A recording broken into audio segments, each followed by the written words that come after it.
Dalam nama Bapa dan Putra dan Roh Kudus. Amin. Shalom Aleichem saudara-saudari yang terkasih. Selamat datang kembali di Quiet Time with Rumah Doa Elia Bali. Untuk edisi hari Sabtu, tanggal 20 September tahun 2025. Tema renungan kita hari ini adalah benih tumbuh di tanah yang baik.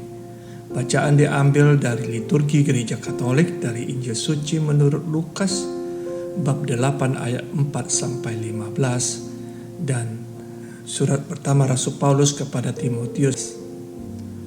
Saudara-saudari yang terkasih dalam Kristus, secara kodrati kita sebagai manusia memang cenderung mencari kenyamanan dan menghindari penderitaan.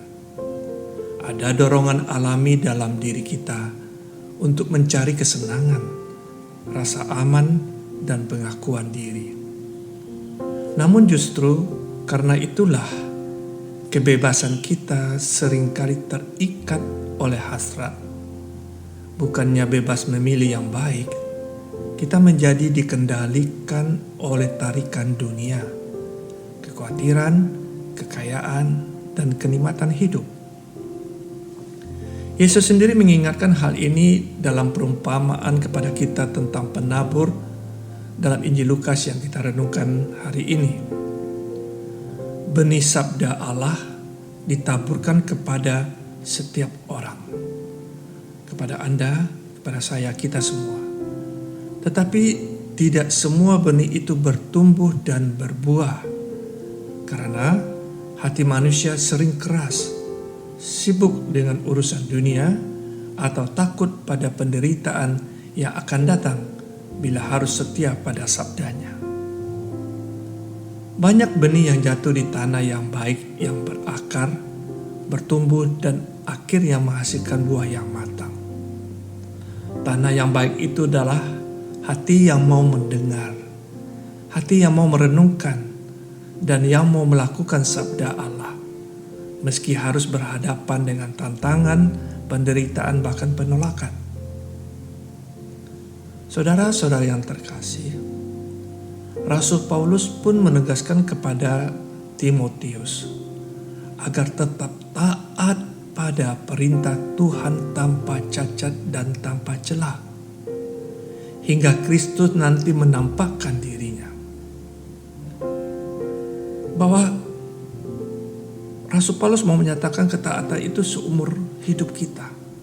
Paulus mengingatkan kita juga bahwa Kristuslah satu-satunya yang tidak takluk kepada kematian, yang bersemayam dalam cahaya yang tak terhampiri. Dialah sumber keselamatan kita, dan baginya lah hormat dan kuasa kekal. Artinya bahwa kesetiaan kepada sabda bukanlah sebuah jalan yang sia-sia, melainkan sebuah jalan menuju ke kehidupan abadi.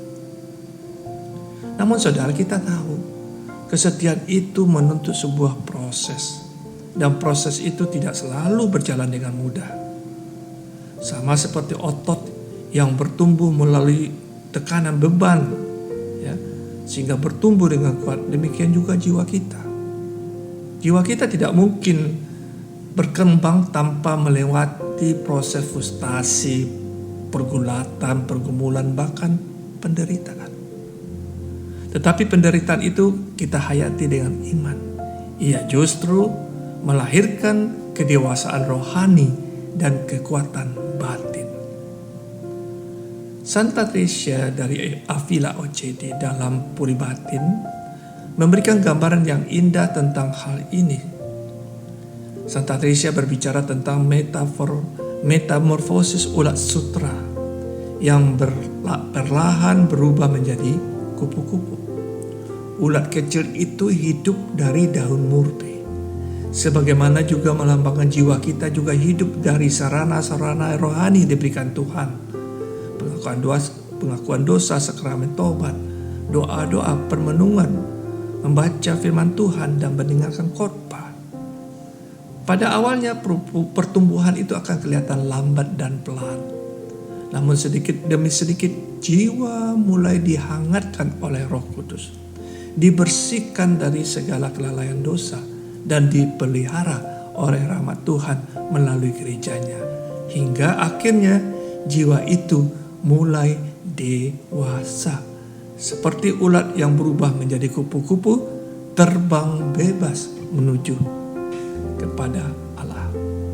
Saudara-saudara, dunia tidak mampu memberikan pemenuhan yang sejati. Kenyamanan duniawi hanyalah sementara. Tetapi keselamatan sejati itu datang ketika kita berani menghadapi penderitaan, berani setia dalam sabda, dan menemukan makna yang melampaui kepentingan diri pribadi. Kita dapat menyingkirkan ego dan keterikatan duniawi melalui penyesalan dosa-dosa, melalui doa-doa dan ketaatan. Ketika kita melakukan usaha kecil itu, Tuhan sendiri akan menyatukan dirinya dengan kita. Ia melengkapi semua kelemahan kita, menguatkan kita yang rapuh, dan mengubah kekurangan kita menjadi sarana keselamatan.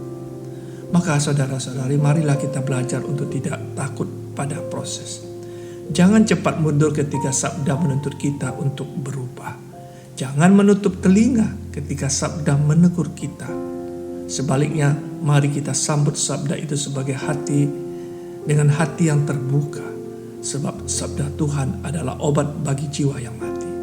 Sabda itulah yang sanggup menghidupkan kita kembali, memurnikan dan menuntun kita menuju keselamatan. Saudara-saudari, Yesus menabur benih sabdanya hari ini ke dalam hati kita dan memberikan kita karunia untuk mengetahui rahasia kerajaan Allah. Pertanyaannya, tanah seperti apakah hati kita? Apakah hati yang sibuk dengan kekhawatiran dunia? Apakah hati yang menolak karena takut menderita? Ataukah hati yang rela diolah, dibersihkan, disuburkan oleh rahmat Tuhan? Marilah kita berdoa agar hati kita selalu menjadi tanah yang baik. Tanah yang siap menerima, memelihara, menghasilkan buah. Buah kesetiaan, buah kasih, dan buah pengharapan, dan buah pelepasan.